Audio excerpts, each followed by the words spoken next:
नमस्कार प्यारे बच्चों, बहुत बहुत स्वागत है आप लोगों का सिंपल एजुकेशन में। दोस्तों, आज की इस वीडियो में हम लोग बात करेंगे कक्षा 10 की 4 फरवरी की सामाजिक विज्ञान की वर्कशीट नंबर 80 के बारे में। यह वर्कशीट इतिहास की पाठ्यपुस्तक के तीसरे अध्याय भारत में राष्ट्रवाद का उदय से ली गई है और इसमें सामूहिक अपनेपन का भाव के बारे में बातचीत की गई है। तो सबसे पहले हम देखेंगे कि इस वर्कशीट में हमें क्या जानकारी दी गई है और उसके बाद जो सवाल इस वर्कशीट में पूछे गए हैं एक एक करके हम उन सवालों के जवाबों को जानेंगे। तो चलिए बिना वक्त जाए किए हुए हम आरंभ करते हैं आज की इस वीडियो में सामूहिक अपनेपन का भाव का अध्ययन।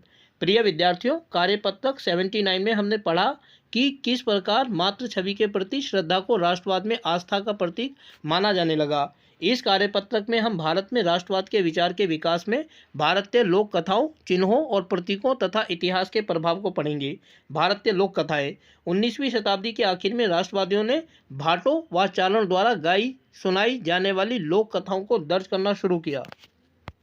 दोस्तों, जो भाट और चारण होते हैं वो घुमंतू गायक होते थे जो अक्सर परंपराओं को गीतों के माध्यम से आम बोलचाल की भाषा में लोगों के सामने पेश करते थे।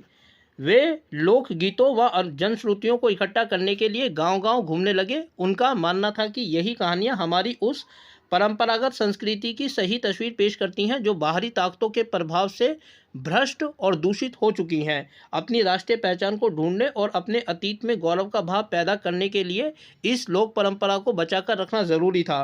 बंगाल में रविंद्रनाथ टैगोर स्वयं लोक गाथा गीत, बाल गीत और मिथकों को इकट्ठा करने लगे। उन्होंने लोक परंपराओं को पुनर्जीवित करने वाले आंदोलन का नेतृत्व किया। मद्रास में नटेशा शास्त्री ने दी फोकलोर्स ऑफ सदर्न इंडिया के नाम से तमिल लोक कथाओं का विशाल संकलन 4 खंडों में प्रकाशित किया। उनका मानना था कि लोक कथाएं राष्ट्रीय साहित्य होती हैं। यह लोगों के असली विचारों और विशिष्टताओं की सबसे विश्वसनीय अभिव्यक्ति है। चिन्ह और प्रतीक यानी झंडा राष्ट्रीय आंदोलन के विकास के साथ ही राष्ट्रवादी नेता लोगों को एकजुट करने और उनमें राष्ट्रवाद की भावना भरने के लिए चिन्हों और प्रतीकों के बारे में और ज़्यादा जागरूक होते गए।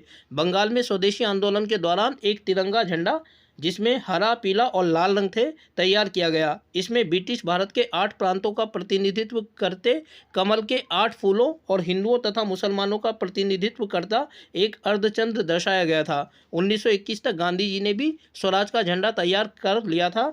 यह भी तिरंगा यानी सफ़ेद, हरा और लाल रंग का था। इसके मध्य में गांधीवादी प्रतीक चरखे को जगह दी गई थी जो स्वावलंबन का प्रतीक था। जुलूसों में यह झंडा थामे चलना शासन के प्रति अवज्ञा का संकेत था। इतिहास की पुनर्व्याख्या राष्ट्रवाद की भावना पैदा करने का एक और साधन थी। अंग्रेजों की नज़र में भारतीय पिछड़े हुए और आदिम लोग थे जो अपना शासन खुद नहीं संभाल सकते।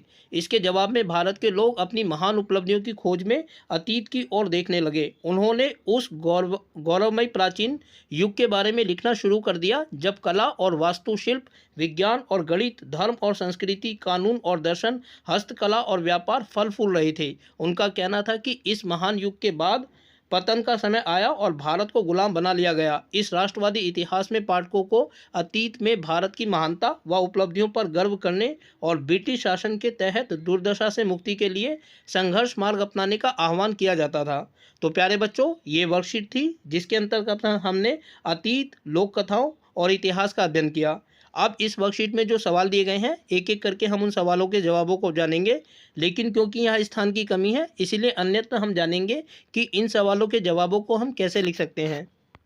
तो प्यारे बच्चों, पहला सवाल है कि लोक कथाओं को पुनर्जीवित करने के आंदोलन से किस प्रकार राष्ट्रवाद का विचार मजबूत हुआ, और इसके जवाब को हम इस तरीके से लिख सकते हैं कि 19वीं शताब्दी में राष्ट्रवादी भावना को आगे बढ़ाने के लिए अनेक प्रतीकों, चिन्हों तथा अतीत का प्रयोग किया गया।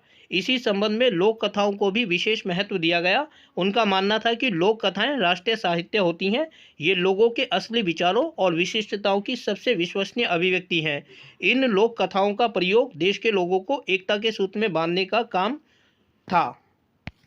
अगला जो सवाल है, जो कि इस वर्कशीट का दूसरा और अंतिम सवाल है, इस प्रकार है कि चिन्हों और प्रतीकों, इतिहास आदि ने किस प्रकार भारत में राष्ट्रवाद को साकार करने में अपना योगदान दिया, और इसके जवाब को हम इस तरीके से लिख सकते हैं कि चिन्हों, प्रतीकों तथा इतिहास ने 19वीं शताब्दी में भारतीय राष्ट्रवाद का स्वप्न साकार करने में महत्वपूर्ण योगदान दिया। इन तमाम प्रतीकों, चिन्हों तथा इतिहास के द्वारा उन तमाम प्रतीकों को खोजने का प्रयास किया गया जो औपनिवेशिक शासन की स्थापना से पहले विश्व भर में भारत की महानता को प्रदर्शित करते थे। देश के अलग अलग भागों में रहने वाले तमाम लोगों को इन प्रतीकों ने एकता के सूत्र में बांधने का काम किया। तो प्यारे बच्चों, कक्षा 10 की सामाजिक विज्ञान की यह थी वर्कशीट नंबर 80, जिसका अध्ययन हमने अपनी आज की इस वीडियो में किया। उम्मीद करता हूं कि आप लोगों को वीडियो अच्छी लगी होगी, और साथ ही आप लोगों से अनुरोध करता हूं कि यदि वीडियो अच्छी लगी तो वीडियो को लाइक और चैनल को सब्सक्राइब जरूर करें। इसके अलावा आगे आने वाले अन्य दिनों में अन्य वीडियोज़ को देखने के लिए जुड़े रहें मेरे साथ मेरे इस यूट्यूब चैनल पर, जिसका नाम है सिंपल एजुकेशन।